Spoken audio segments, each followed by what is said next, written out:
in other deaths that we're trying to get down to the bottom of, did y'all see this new photo of Nolan Wells, which people are questioning if he did indeed actually make it back to the mainland from the island before his untimely death? Yeah, I initially saw this on TikTok earlier this week, and then now the story has made its way to TMZ as Crump, who's the attorney for Nolan Wells' family, is following every lead, in the teen's tragic death, because again, they were like, hey, there's some suspicious stuff, and typically where there's smoke, there's fire, and especially if you have a child that dies, I'm not surprised, especially when there's some weird circumstances. Like, I think any and all people have the right to do their due diligence to look into it and make sure that there was no foul play involved. But yeah, a photo emerged which suggests that Nolan may have made it back to Mississippi mainland before he died.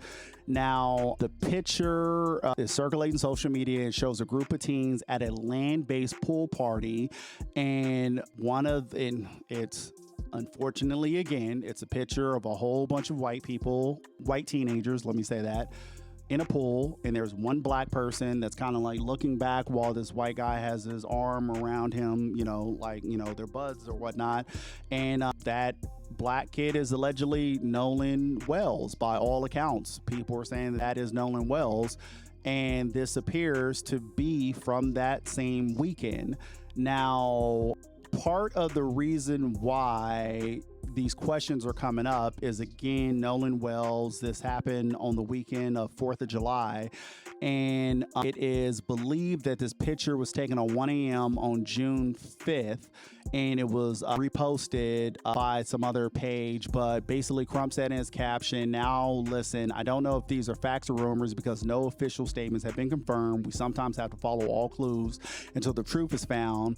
Basically, what is going on is that the picture popped up online after Nolan reportedly was at the island and the friends had made it back to the mainland.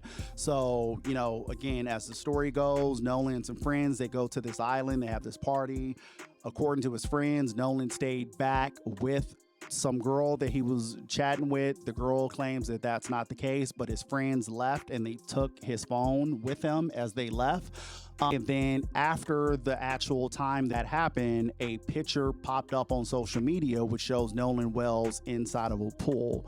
Now, there is some pushback that's starting to happen now as people are claiming that it's from a pool party from June 27th, but for whatever reason, the person who posted the picture waited until July 5th to then post the picture. So, of course, I say all that to say that who knows? We got to wait for some more digging to happen for us to get down to the bottom of this and kind of figure out what's going on.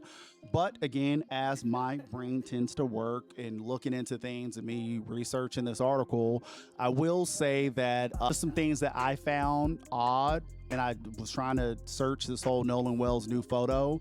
When you go to look for it, of course, there's a TMZ article that I just referenced. But outside of the TMZ report, there are only a couple of other sources outside of like social media. There's 1,000 people on social media talking about it. But when it comes to actual like official sites talking about this specific story about this new photo, one of the main ones that you see on the Google search is Rolling Stones.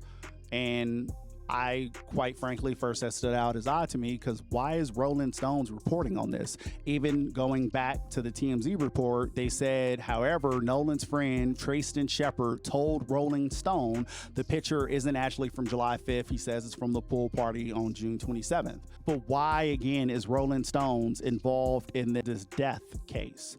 And I did some digging too to kind of, get some more information. And Rolling Stone is considered a reliable source for news when it comes to entertainment, pop culture, music criticism, any of that. But when it comes to them covering hard news, journalistic stories like this, the reviews are mixed on Rolling Stones. And again, like I said, even though they have a legacy of producing award-winning political and investigative journalism, they have also published a ton of high-profile stories that then later got redacted. Typically, when a story is redacted, it's because it's incorrect, because either the source source that you got the information from wasn't vetted properly, so they didn't, tell you the right thing, or people purposely fed you certain information for you to then post something. You're trying to be the first one out there with the story, and so you got the incorrect story, and then you'll later on just redact the story, because again, no one cares about the truth when the lie is more entertaining. And typically the people who are first to the web with the information, those are the stories that kind of stick and linger with people forever. We always see the accusations. We never see, typically a lot of times how the trial actually ends. And, it's always those initial reports always hit the hardest. So that, stood out to me. Then again, as I'm, looking into the story, other high profile place covering it is the New York Post. And the New York Post is considered right-leaning. Major media watchdogs, including All Sides, classifies its editorial and opinion content as distinctly conservative.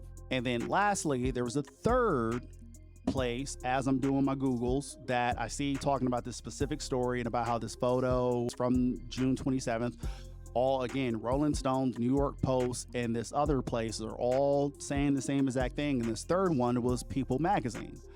Again, is weird. Why is People Magazine talking about this? And again, similar to Rolling Stones, when you do a little digging, People Magazine is considered reliable for celebrity news, human interest stories, and pop culture, often acting as a primary vetted source directly from publicists and celebrities themselves. But its editorial focus requires maintaining industry access, so it avoids aggressively investigating reporting, and occasionally they publish content that has been shaped by a subject's PR team. So that stands out to me, that we learn about this picture. The attorney comes out and like, hey, I'm gonna look into this or whatever. It's a new lead. I'm gonna try to see, what information we can get from this. But then before the ink has dried on any of these newspapers, if you will, you have Rolling Stones, you have New York Post, and People Magazine getting out there first and foremost to be like, hey, yo, that photo is from a different date. No, that don't prove nothing. And again, Rolling Stones, quick to get out there, not reliable in these investigative journalist things. So it's kind of like someone pushed them to get out there and say some stuff. And then People Magazine, also, again, hey, they typically get information from PR companies. Hey, this is how we want to shape the story. Hey, go ahead and run with this. Go ahead and let them know this. And then again, New York Post, who is conservative. So again, it kind of feels like that side of the house is trying to get ahead of the story to paint a narrative of what's going on before the rest of the actual information comes for us to dissect it and actually figure out what exactly is going on. So, I don't know. Who knows? We have a new photo. We don't know when it was taken. We have an attorney working the case, and we got 3 publications that they just do what other people tell them to do, and they push certain stories to fit certain narratives. And, could be a coincidence, or it could be a group, like I said, paint a picture so the algorithm is tainted before the true actual information comes out. So, you be the judge.